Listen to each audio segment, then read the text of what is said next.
Okay, guys, I thought this was a good opportunity to maybe give a little bit of perspective. Now, normally I'll do flea bay editions. I'll try and talk about the differences between machines and costs of machines and all that good stuff. You guys that have followed me know that. This is kind of an opportunity to look at least two semi-assembled machines side by side, because this is the MHB that I'm rebuilding, or that I'm building from parts. I shouldn't say rebuilding, because I've gathered parts for this over the years, and now we're getting back to it. If you just watched my last video, I explained that. This is my other machine, which is an MF model, and it's a very early MF model. So there's differences. There's a lot of differences between what the machines would be and what this one will be, just from different models and from the different eras that they were produced. So the machine you probably most commonly see for the Atlas mills is the MFBs or the MFCs, and they're basically the same machine with whatever refinements they made over the years. The MF model, which is that machine right there, this machine is serialized 501. So I don't know where they started the numbering for the serial numbers, if they started with 1, if they started someplace beyond that. I don't know exactly when this machine was produced, but it was, I consider it to be a very early machine. Now, I bought this machine probably 2000, 2001, 2000, yeah, probably about there. I rebuilt this machine in 2003. So, and I've run it over the years, and I'm going to disassemble a lot of it, because a lot of the parts I can pull dimensions off of, and for castings and things like that, I can pull dimensions off of that will go on this machine. So I thought I'd just talk about a few of the differences and a few of the different models. Like I say, this is an MF machine. When I reference against a 1945 catalog, which is kind of the catalog that I go to more than anything else, because it's one of my nicer catalogs that I can go back and refer to, you don't see a model MF listed at all. There's no reference to a model MF. So I'm assuming it's been discontinued by 1945. So a lot of the things are still showing in 1945 that have been discontinued when I look at, say, a 1948 catalog. They ran these machines from 1941, I believe, and they discontinued the mills in 1961. So that's kind of your date range there. Now this machine, this base casting and the head casting are off of a MFB machine. And I don't have that serial number tag out here. It's in at my desk because I used it to scan stuff in. So this would have been a fairly common base casting and head, I believe, or the main casting and the head. The base castings, I believe, are all the same. I haven't seen any differences in base castings over the years, so I think they're all the same. The differences between the base or the main castings between my MF and this MFB is the plate that the cover plate that I just cast for the back of it. Actually, my last video I showed pictures of that casting and me developing that. It sits on the back of this base casting right here. On the other machine, it sits on the very back, and it's a smaller cover that sits down there. I don't have a good view. I don't have a good way to turn these around for you, but I can kind of point out some of the stuff, and if you've got questions, want to see better pictures, why, let me know in the comment section below, and I'll see what I can do to accommodate you. But anyway, there's the differences in the main castings. The numbering is the same. They're both an M1-1, although this one has something they've done here, and I don't know if they put a different number on those, whatever the case may be. This one almost looked like at one time, or in the pattern, there was a plate that was just riveted on with a couple of rivets, so I don't know what that's about. But anyway, otherwise the castings are basically the same. The serial number tags on the MF is back here, and I don't know if this makes any difference or not. On this machine, the serial number is up here. Switch placement's the same. Other than that, I think the castings are at least basically the same. All of the base castings have this hole down here, which would accommodate this, the production knee on this, because there's a threaded adjustment stop screw that goes in there. So that's the base castings are the same. Now, the MFs, the MFBs had the change-o-matic gearbox on them. all of this on the back. The MHBs, which this machine will be, did not have interchangeable gearing here. It had this cover here.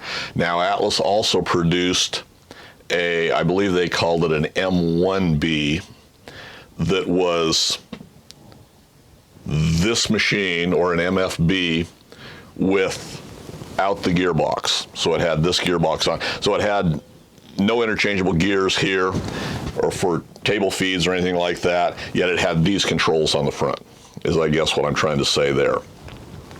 The other difference on this one from every other machine that I've seen, these were set up with with 8 spindle speeds, 4 main speeds and then 2 back gear speeds. This one has 12.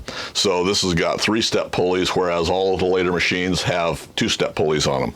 So they've also got different guards. This has got the smaller guards on the back, and I'm not going to go into those just because we can't see them that well. I've talked about guards before, so there again, any questions, let me know. By 1945, they still showed the overarm cover on here. After that, by 1948, they're not showing this cover at all on here. So consequently, it's not drilled here for the screw. They had a smaller knob. They had one of these knobs, except it was a smaller knob, probably the same one that goes on the 6-inch lathe tailstock, I believe. Still drilled and tapped quarter 20. And it has the overarm support. This one was originally busted out. I repaired this back in 2003, so it's still there. But I do not have the proper knob for this. I don't know if I've pulled it off for a pattern and not seen it again, or what the deal is. Motor mount differences. And these I've already disassembled these, the motor mounts and the bracket for it. They both show S7 numbers, which would have been shaper numbers historically, according to Atlas's numbering system. Now, through most of the catalogs that I look at, they still show this mount as an S7-74. So I believe they used that mount. This mount, they've got 2 different numbers for. One earlier number, and it's I don't know, I think it's a 3-digit and then a 4-digit, -4-digit type thing, whereas done away with the S7. So I don't know exactly which mount that is. I haven't researched it here lately to know. And then they had another serial number range that took a different motor mount than that, although it still used this mounting bracket. So that's the differences there. And that's the main things that come to mind right off the top of my head. But I did get a question or a comment yesterday asking about the lever controls. This is going to be an MHB, which is just strictly a production machine, and has hand lever controls, both for table feed and knee, up and down. So that's what's going on there. So I'm going to set these all up as patterns, and I'm going to cast them in aluminum initially. Things like the motor mounts and stuff, probably the counter shaft assemblies and things, those ultimately will probably be cast iron, but I'm going to build patterns out of aluminum. Shrink rate's close enough on them that I can oversize those and get a proper pattern. Things like this motor mount, I may very well ram up an aluminum mold just as this is, because that gives me all the dimensions without me having to lay them out, basically, and I can clean it up and expand it enough to where I can get a good pattern off of this. Now, this will probably ultimately go to a match plate. It's probably what I'll do with this. That's really conducive to building onto a match plate, so we'll see. But I am starting to work on patterns for those. I got looking at them this morning. I think I need a total of about 12 different patterns or 12 different castings yet to complete this machine for what I need between and there's things like the guards that can be aluminum. They will be aluminum. This will get the later style guards because this will only be a 8-speed machine, so it'll get the larger guards. I need those. I need motor mount. I need motor mount bracket. I need countershaft hangers and the countershaft bracket back there. There were several other little ones. I don't have a kick out for on this machine. I actually probably do have a kick out for on this machine, but we need to produce kick outs anyway. As I walked around it, what else was I lacking?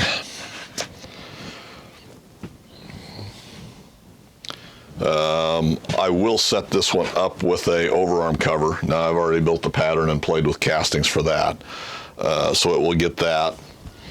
and I don't know, it'll get stuff like my overarm supports. I will cast up a overarm bracket that goes up here. There's several little things. This door. There again, this door, I will probably use this door as a pattern to ram up an aluminum pattern or ram up an initial pattern, because for the little bit of shrinkage that I'm going to get on that as a casting that as a loose pattern, I can shake that a little bit to make up that. You know, you lose basically 3/16 to the inch in aluminum. You know, so I've got, what, a 4x4 pattern, something like that, 3.5 by, we'll call it 3.5 by 4. When I ram that up as a loose pattern, I can get a decent pattern out of that, then clean it up and fill and finish it, and I'll have a proper size pattern for that. So that's where I'm at with that. That's where the machine is at this point in time. Like I say, this was just an opportunity to look at them side by side. There's a few things that have been changed on this machine. This is not the correct mount for here. The one on this machine or this mount came to, or is to accept the overarm bar, the support bar. This machine did not come with that. It originally had a tapered bar, or tapered surface down here. It wasn't designed for a overarm support. Probably didn't feel like they needed it in the early days when they were still developing this machine. So I do consider this to be a machine that was still being developed, because things just changed along the way to, you know, it evolved. So I don't know exactly when they discontinued the MF, if they started building these in 41 and they don't list them in 45, so 41, 42, 43, you know, I'll have to check catalogs and see if I've got something in between.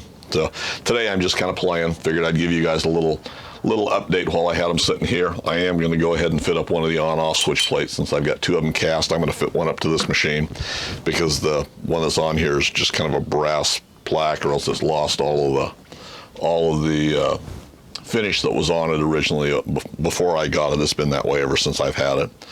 So I'm going to do that today. I did play with serial number plates again. This was the original serial number plate that I printed out, and I showed this one in the last video. When I compared it to the old one, the original plate, the red on this was way light, and I thought it was plenty dark.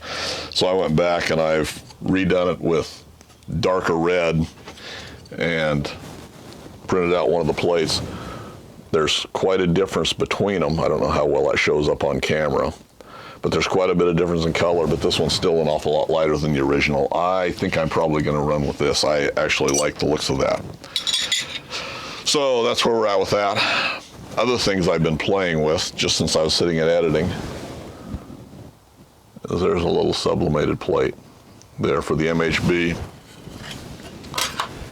and there's one for on the shaper. So now give me your opinion. How do you think that would look on a mug? I'm kind of thinking those might look pretty sharp. Yeah, I printed these out on standard 4x6s. I'm actually going to frame these and hang them in my office probably. I screwed up on this one. It should say, if it's going to say Atlas Shaper, it should have said 7B on there. So, and maybe I should have added mill to the Atlas MHB on this one. So, detail's great on them. They look really nice. I'm really happy with them. But there again, that'll evolve. But I think I'm going to put some of those on a mug and see what they look like. So anyway, I'm going to carry on with just puttering around, doing things like I'll drill and tap this one and finish it down to get rid of the outer outline once it's drilled and tapped, or drilled and fitted up. And I'm going to do that today and then continue with pattern making. All right, the other thing that I had concerning this little milling machine is I'm going to need a motor for it. And we look at motors, and if you're looking for an original Atlas motor, usually they're well used and abused, been burned up and close to being burned up, whatever the case may be. Every once in a while you can find a good one, but after all these years, motors are usually in pretty ragged shape, so I won't give a whole lot for a used motor unless I just find a smoking deal. I will not give, and I don't recommend spending $100, $150, $200 on a flea bay motor that's just because it says Atlas Machines on it. So I was at my little local junk store the other day, a little thrift store. Happened to be wandering through with my wife looking for any great bargains that I had, and I found a motor. And it's badged Dunlop. You know, it was sold by Sears, third horse, 1750 RPM, just what's called for on the Atlas mill. And granted, I normally don't look at Dunlop stuff too awful close, but it tested good, looked good. Here's what I ended up with for a big $14. So runs good, runs 1700 RPM. Everything sounds good. You know, we'll set it up and run it until it won't run anymore. And so you can find deals. They're out there. So anyway, the idea that there's no machines in my area, there's no parts, there's no nothing, you know, I have to go to eBay and spend big bucks on this stuff. No, it's not true. Don't get sucked in.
Okay, sorry for the really crappy angle, but I'm in the mode of getting stuff done, and what I've done is I'm going to take and try and make a pattern off of the motor mount that I've got here.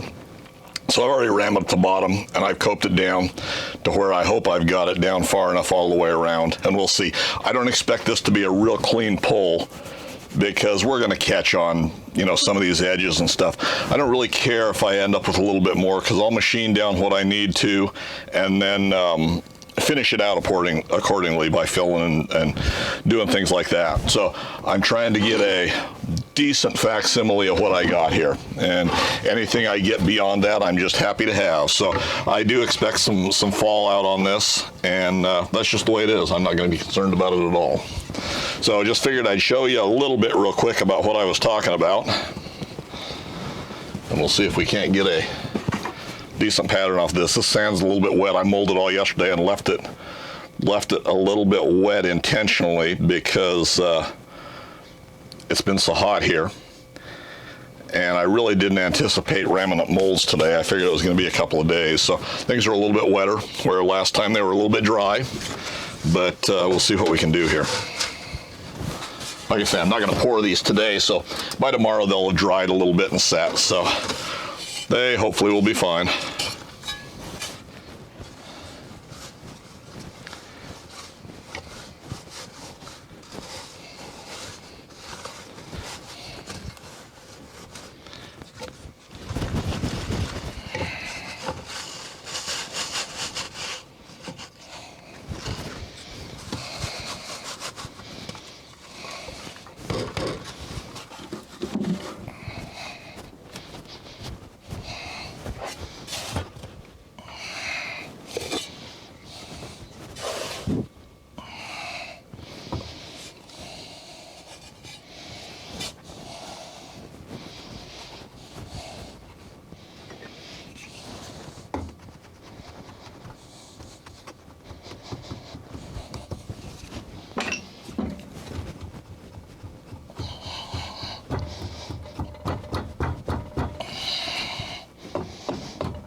twice I've done that. Hit the sprue going in.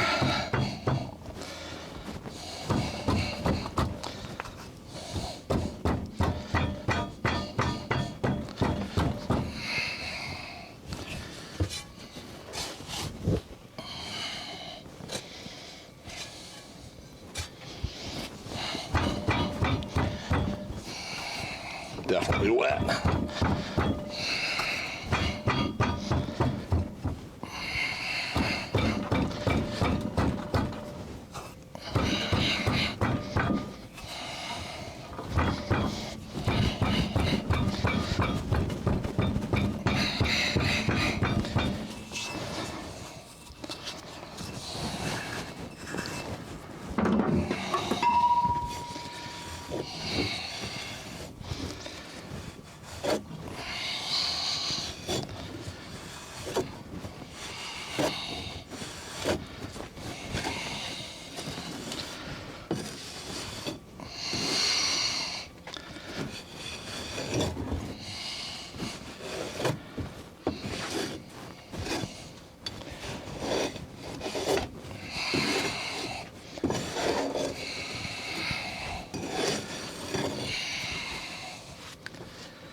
Okay, gonna get noisy. I'll turn the volume down here.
I moved the big compressor out of the way, and I haven't got it replumbed all the way in yet. So consequently, we got lots of noise. You can see all of the fallout I had here, all the tear out all along this edge. They cast this differently. They left that solid, with the exception of maybe right there. And then it was pulled from the other side. This was actually down in the mold to this point. And they probably just recessed this outer edge. So we'll see how the rest of this pulls. Same way with the rest of this here. Now, I did get a good pull on the lettering, which is one of the things I really wanted. So hopefully we can get something decent out of this. And if we just flip it up,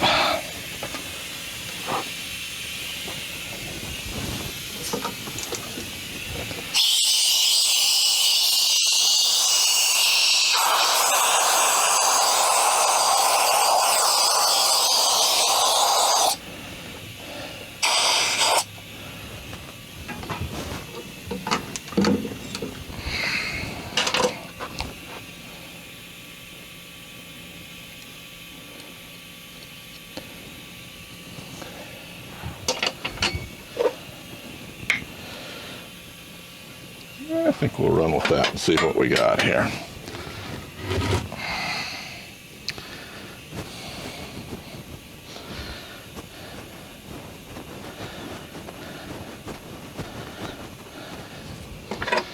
Might want to.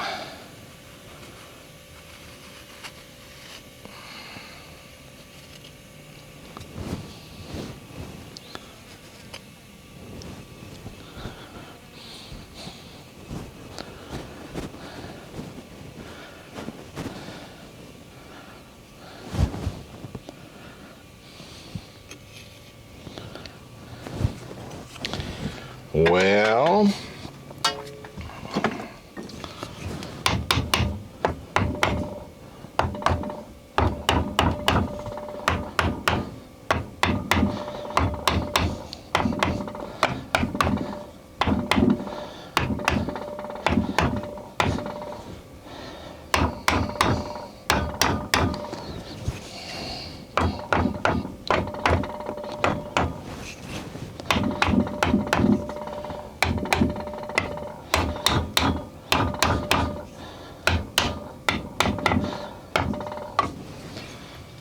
now I expect there again a lot of fallout here.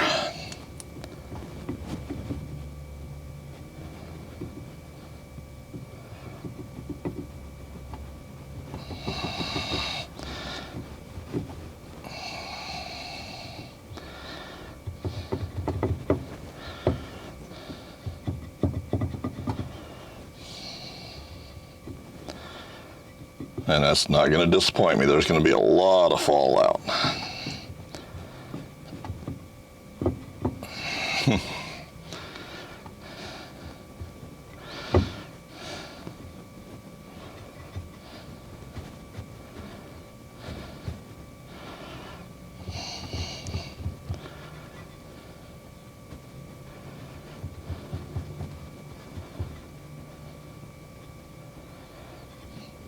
Well, that's ugly.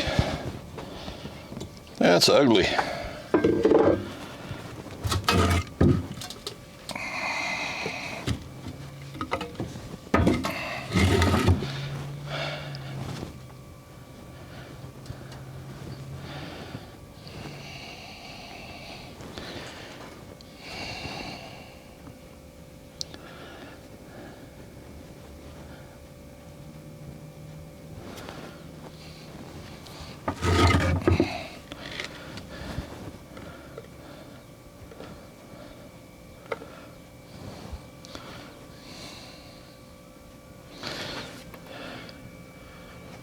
Okay, gonna be noisy again here.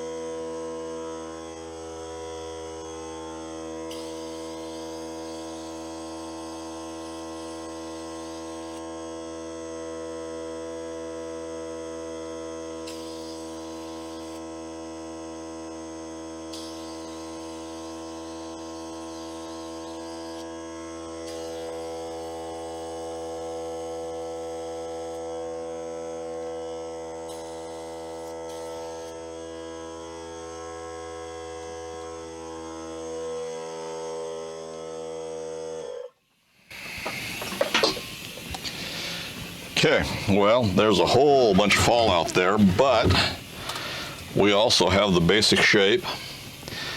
We've got the bosses going down where we want them. Well, I'm going to pour this one this way.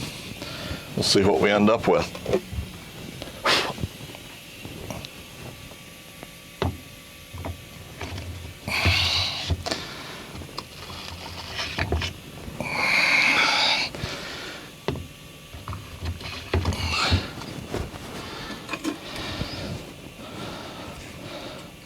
All right, I'm going to pour that in the morning. Anyway, that's the process. So we'll see if we can't get something worth having here. Okay, just getting ready to go in and edit this video actually right now. I went ahead and cast these up this morning. I ran the molds up yesterday. And They came out about like I expected. Sand was a little bit wet, so I got a little bit rougher finish, which is fine because I'm going to rework these castings anyway. They'll all be smoothed out, built up, and situated. But anyway, this is what I ended up with for the motor mount casting. And this still shows motor mount is S7108. I think they show a M1103, I believe, if I remember correctly, is the number that they put for the mill. So apparently on the early shapers or on the early milling machines, the S7 would be a shaper motor mount. I haven't checked the numbers against the shapers, but I would imagine that this is actually a shaper motor mount that they were doing on the milling machines when they first started building them. So anyway, I've got, it's about like I expected. There's a lot of cleanup work and a lot of work to be done on this one, but it'll come out fine. This was the original. Now when I cast this, I cast it just flat, like on the bottom is where I initially started ramming it up. So I got a lot of tear out here. Well, when we look at these, and we can look at the original one, why, you can see we've got quite an angle on this adjuster here. When this was originally cast, they used a follower, I'm sure, and they tilted it, no matter which side they started with, they tilted it so this was vertical, and then they rammed up the mold. So when it drew, assuming it was done this way, they had a follower board underneath it that held this surface vertical. So when they would have drawn it out of the mold, why it would have pulled straight up like this, and the rest of this would have been at an angle. So I'll have to build a follower for it. When we compare them size-wise, they're virtually identical. And by the time I get done building them up, and there's no real good way to look at these now with them. But anyway, size-wise, they're virtually identical. We can see it a little bit better. This one would have been done the same way with a follower and to do it, and we'll have to build followers for that. This one's awful rough on the edges where I drew it. But otherwise, it'll come out fine. I did lose the S. I've got some shrinkage right there, or some fallout. So I lost the S. I'll probably take and completely redo that numbering system, that S7-74. But there again, size-wise, if we look at these side by side, they're virtually identical in size. You know, there's no noticeable shrinkage on those at all in these small parts like that. And the door came out really well. You know, no problems at all with there. There again, size-wise, they're almost exactly the same. On the original, lettering on this one just had the M1 and a dash. They didn't finish the number, so there again, early enough machines they hadn't put them on. I believe the number's an M1-52, I think. But there again, it'll finish out just fine. I'm really happy with those. That'll make a good pattern. And there again, this one's not structural at all. So I'll build up the other two, so ultimately they'll be in cast iron, but these will be in aluminum. And even sand being wet and everything, I got really good detail. There's the two screw holes that hold the spring on right there. There's the port that's threaded to hold the knob on the outside. It's got the holes that were drilled through, 3 of them, and you can see the little indentation of the 4th one for the speed label, selector label on the front. Had a little fallout right there. But yeah, that'll make a fine pattern once it's done. Anyway, thought you'd be a little bit interested in that. I'm gonna go ahead and edit this video and I'll get it loaded today. So anyway, comments, suggestions, leave in the comments section for me below, guys. And as always, thanks for taking the time to watch.